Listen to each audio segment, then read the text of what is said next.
Okay, so Noam, we also have a question now about Brazil. I would like you to comment about the coup in Brazil. Mm-hmm.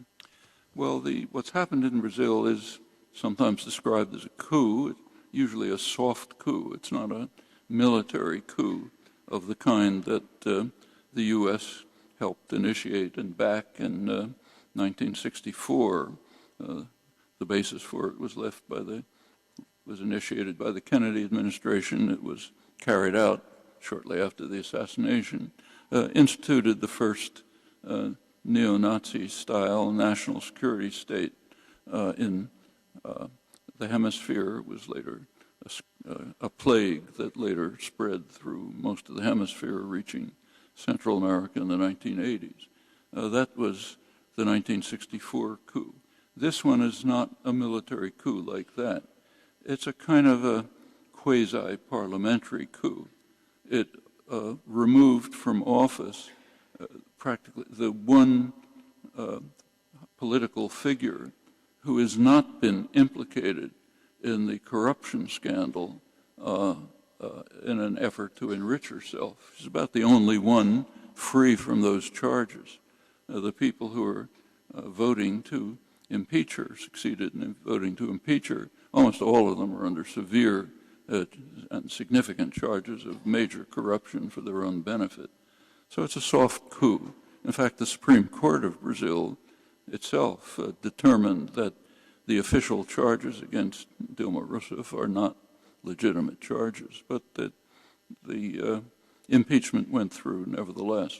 The current government, the Temer government, is, actually I should say much of my information about this comes from my wife, Valeria, who's Brazilian, tells me what's happening in the Brazilian newspapers. The current government is instituting extremely reactionary policies, clearly attempting to dismantle the progress and achievements that were made by under the PT, the Workers' Party, in the past 15 years. Now, they're guilty of plenty of crimes. They did some pretty awful things. But they did also carry out policies which were quite beneficial to much of the population, now being reversed. The new coup government, if you want to call it that, is all white, all male in a diverse country. And the policies are pretty frightening, of course, strongly supported by the United States. As part of an effort on the part of the United States to reverse the progressive developments that have taken place in Latin America in the past 15 years. And I should say the left elements in these countries have plenty to answer for. They did a lot of things which are quite blameworthy, totally wrong, but nothing justifies the soft coup that's taking place. Okay, Noam, we have a question about education, higher education, and popular education. What do you recommend for people who want to study at university level, but cannot afford it and do not want to get tangled up in loans and debt? Well, what they ought to do, I mean, you can't answer the question for an individual, but we should be answering it collectively. So we should be asking, for example, why are there costs for higher education? Why isn't it like secondary education? And again, that's not a strange question. There's certainly no economic basis for it. If you look around the world today, the richest, most successful countries have free, virtually free higher education. So Germany, which is the most successful of the modern state capitalist societies, higher education is virtually free. Finland, which comes out at the top in almost all international competitions, free, and so on across the board. If you go to poor countries, just go south of the border to Mexico, poor country, quite a respectable higher education system. I've been there and taught. It's quite respectable, high quality. It has problems like very low salaries, so the faculty have to have second jobs, but that's because it's a very poor country. Education's free. Take a look at our own country. In the 1940s and 1950s, 50s and 60s, the great growth period, highest growth period in American society, higher education was virtually free. For a huge number of people, it was not only free but subsidized, namely those beneficiaries of the GI Bill. People who never would have gone to college were enabled to do so. Very good for themselves, very good for the country, contributed to successful economic growth. Even private colleges, like Ivy League colleges, though they had tuition, it was extremely low. I entered the University of Pennsylvania in Ivy League College in 1945. Tuition was $100. That would be maybe $800 by today's real value, and you could easily get a scholarship. So it was essentially free. It was a much poorer country then. The U.S. today is far richer than it was in that period. I think if you think it through, there can't really be an economic reason for this. There are other reasons, not good reasons. You can think what they might be. But I think in answer to the question, an individual is stuck. That person is stuck with what exists. But as part of a collective, that person is not stuck. They can be part of an effort to reverse the programs of the past, the policies of the past 30 years, roughly 30, 40 years, which have led to the situation in which young people are trapped for life with debt that they cannot get rid of. Notice that I'm sure you know this, the policies are set up so that you can't declare bankruptcy like a business. The government can garnish your Social Security. You're trapped for life, a highly disciplinary measure, incidentally. And I don't think there's any justification for it. Like other things, individually you can't do much about it. Collectively you could do quite a lot. So Noam, now there's a question about your view on artificial intelligence and the threat or hope that it presents. Well, when anyone asks that question, the first thing that comes to mind is a famous comment that was made by a great biologist at MIT, Jerry Letvin, in a debate about artificial intelligence back around 1960. And at the end of the debate, he conceded that artificial intelligence was pretty interesting, but he said it was misnamed. It should have been called natural stupidity. But it's a bit unfair, but not totally. There's a lot of hype about artificial intelligence, and there are some achievements, like, say, Google Translator achievement. Robotics can make some achievements, but it's doing very little from a scientific point of view. It's achieving things from a kind of an engineering point of view, which is okay. Nobody should be opposed to bigger bulldozers if they work.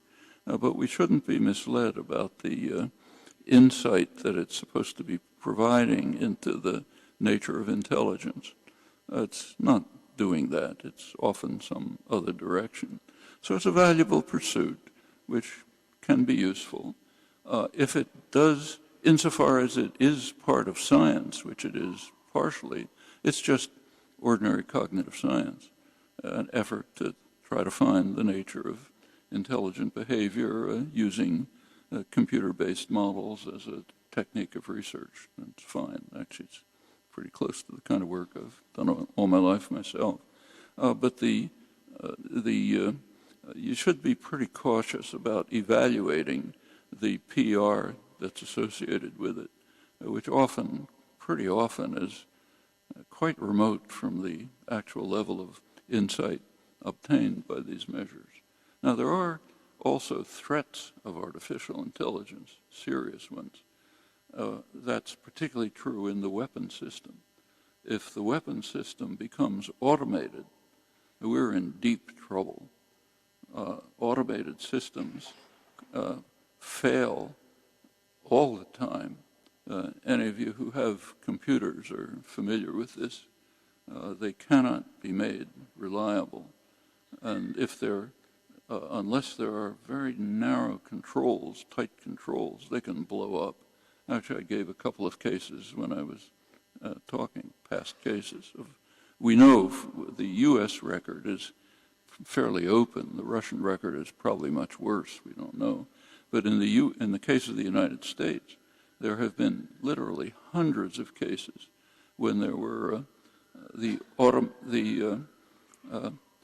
automated detection systems that detect an alleged missile attack just gave the wrong answer, misfired. And often we were within minutes of responding. Human intervention interceded. And that's going to be true pretty generally. That's a serious problem. So using AI in the weapon system is something extremely dangerous, as is the weapon system itself. In other areas, the techniques can often be useful.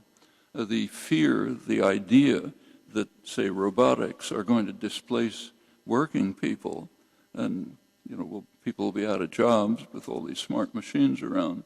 There's just no evidence for that at all. I mean, if you look around the country, there's a huge amount of work to be done. Take a walk in any city, they're all falling apart. Plenty of things to be done. Education, way underfunded. Research, do vastly more. There's vast needs all over the place. There are plenty of idle hands. There are resources to use those idle hands to do the necessary work, but the system is so corrupt that it can't put them together. That's the problem, not the fear that robots are going to displace us. In fact, to the extent that dull, boring work can be taken over by automata, that's liberating. It frees people to do more interesting things, including having leisure. The United States has much less leisure than comparable countries, and nothing wrong with using leisure to enrich your own lives in whatever way you choose, and there's certainly nothing wrong with freeing people to do more creative, independent work and let the robots do the boring and dangerous stuff. Okay. We're running into this. Let's Okay. take two more. What do you think? It's okay with me. All right, we're going to 2 more questions. Is there ever a role for a benevolent imperialism? It's kind of like asking whether there's a role for a benevolent slave owner. Probably. I mean, it's better to have a benevolent slave owner than a slave owner who's a murderous, brutal, vicious thug. But the concept is an oxymoron. It just can't happen.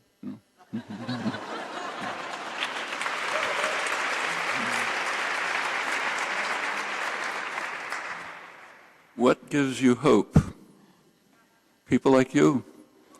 That's the hope of the future. The future's in your hands. There's a lot that can be done, despite all the problems of the country. It's actually a much more civilized country than it was 50 years ago. Much more, in all kinds of ways. The rights of women, for example, all sorts of other things. That didn't come as a gift. Came out of popular struggle, often pretty hard. But it left a legacy to us. We benefit from it. It kind of gives us a plateau from which to go on. Plenty of problems. In fact, the worst problems in human history. But they can be addressed. And people like you are in a position to address them. And that's where the hope is.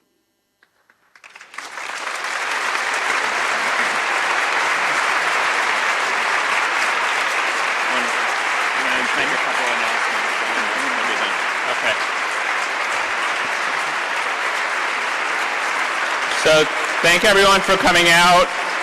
Please come to the Haymarket Books table. Please support the Chicago teachers.